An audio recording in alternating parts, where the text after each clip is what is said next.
বর্তমান পরিস্থিতি নিয়ে কি বলতে চান, কেমন লাগছে ভোটের পরিবর্তনের পর? একটু স্টপ কর।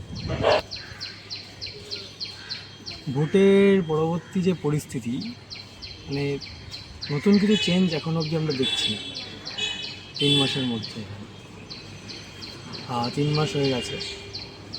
নতুন কিছুভাবে যে চেঞ্জ, একটা সরকার পরিবর্তন হয়েছে, নতুন যে বিষয়গুলো চেঞ্জ হবে সেগুলো এখনও আমাদের এই দমদমে তৈরি হয়। জানি না কবে এটা হবে, আশা করছি খুব তাড়াতাড়ি এই চেঞ্জেসগুলো আমরা দেখতে পাবো। এখনও আপনি দেখতে পাবেন এখানে গোটা, আপনি এই এলাকার জুড়ে যে এলেন, চারিদিকে রাস্তার অবস্থা সেই একই রকম, আগেও যা ছিল এখনও তাই আছে। এই বৃষ্টির সময় যে মানুষের অসুবিধা হচ্ছে এই রাস্তাটায়, এই দমদম রোড জুড়ে এই বর্ষাকালে অনেক বাইক, স্কুটি, টোটো, অটো অনেক অ্যাক্সিডেন্ট হয়, কারণ এই চারিদিকে গাড্ডা হয়ে আছে। সেটা আগেও ছিল, এখনও আছে। এগুলো কোনো পরিবর্তন হচ্ছে না।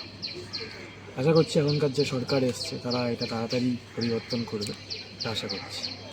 বর্তমানে রাজ্যের ছাত্র যুব রাজনীতির পর মানে কেমন অবস্থায় দেখছেন, যেখানে ককরোচ জনতা পার্টি যখন বা স্টুডেন্টরা মিলে আমাদের শিয়ালদার ওখান থেকে মিছিল বের করলো এবং পুলিশ সেই মিছিলে নির্বিচারে লাঠিচার্জ করলো, এই বিষয়টা কেমনভাবে নিচ্ছেন?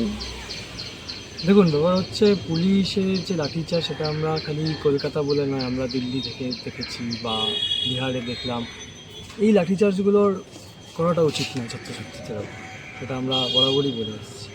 কারণ ছাত্রছাত্রীরা তাদের হকের অধিকার নিয়ে, তাদের যে নিটের মতো একটা, আমাদের ইন্ডিয়াতে একটা বৃহত্তম পরীক্ষা নিটের মতো, সেই নিট পরীক্ষাতে এরকম একটা জালিয়াতির মতো যে কেস হয়েছিল, সেটার বিচার চেয়ে ছাত্রছাত্রীরা রাস্তায় নেমেছিল, যাদেরকে আমরা জেনজি বলছি।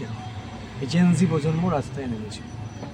তাদেরকে এইভাবে অ্যাটাক করা বা তাদেরকে এইভাবে আক্রমণ করা, এগুলো কোনোটাই উচিত নয় বলে আমি মনে করি। বাকিটা আমরা দেখেছি, ধর্মেন্দ্র প্রধান ইস্তফা দিতে বাধ্য হয়েছে ছাত্রছাত্রীদের ঐক্যতা দেখে। তো আশা করি এরপর যখনই এরকম কোনো অন্যায় হবে আমাদের দেশে, অন্যায় বিচার হবে, তখন এখানকার সবাই, যারা জনগণ যারা আছে, যারা জেনজি প্রজন্ম আছে, তারা সবাই জেগে উঠবে। বর্তমান সরকারের যুগে এখানে বর্তমান পশ্চিমবঙ্গে বিরোধীদের অবস্থান নিয়ে কি বলবেন? বিরোধী কারা, এটাই সবচেয়ে বড় কোশ্চেন। যারা 80টা সিট পেয়ে মানে বিধানসভায় গেছে, তারা তো বিরোধিতা, তাদেরকে কোথাও দেখছি না আমরা, তারা তো বিরোধী হিসেবে পেয়ে নিশ্চিন্ত। কিন্তু আমরা যারা বামপন্থী রাজনীতিটা করি, মানুষ আমাদের আগেও দেখতে পেত রাস্তাতে, এখন আমাদের রাস্তাতে দেখতে পাচ্ছি। যে আমরাই মাঠে ময়দানে মানুষের দাবি দেওয়া, সেটা এই নিট পরীক্ষার বিষয় হোক, কিংবা এই যে আমাদের পশ্চিমবঙ্গে বুলডোজার রাজনীতি যেটা চলছিল, যেটা মানে কাউকে ইনফর্ম না করে, কোনো হকারদেরকে ইনফর্ম না করে, তাদেরকে কোনো জায়গা না দিয়ে তাদেরকে যে উঠিয়ে দেওয়া, এটার বিরুদ্ধে আমরা ছিলাম, আছি এবং থাকবো। হ্যাঁ, অবশ্যই রেলের জমি, সেটা অবশ্যই ওটা রেল সিদ্ধান্ত নেবে, কিন্তু পর্যাপ্ত জায়গা সরকারকে করে দিতে হবে, যে হকাররা সেই পর্যাপ্ত জায়গায় বসে তাদের যাতে জীবিকা নির্বাহ করতে পারে, সেই বিষয়টা সরকারকে ঠিক করে দিতে হবে। পিকের জয়টাকে আপনি কেমনভাবে দেখছেন?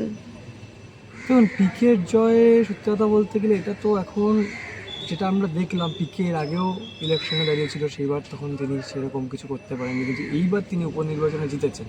এই টোটালটাই মানুষ, বিহারের মানুষ এখন এই নিট পরীক্ষার পর থেকে এই কেন্দ্রের সরকারের ওপর খেপে গেছে। তার প্রতিফলন এই পিকের জয় সম্পূর্ণভাবে বোঝা যাচ্ছে। পশ্চিমবঙ্গের ভবিষ্যতে রাজনীতির সমীকরণটা কেমন হতে পারে বলে আপনার মনে হচ্ছে?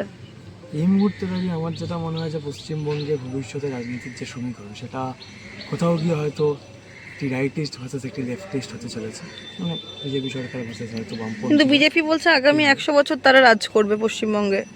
হ্যাঁ, সেরকম তো অনেকেই অনেক কথা বলেছিল, সে তো তৃণমূল আমলাম, সেখানকার মমতা ব্যানার্জিও বলেছিল 100 বছর 200 বছর রাজনীতি করবে, রাজ করবে পশ্চিমবঙ্গে। আপনার নাম? আমার নাম অর্ক বিশ্বাস। আপনার পরিচয়? আমি এসএফআই দক্ষিণ দমদম আঞ্চলিক কমিটির সভাপতি।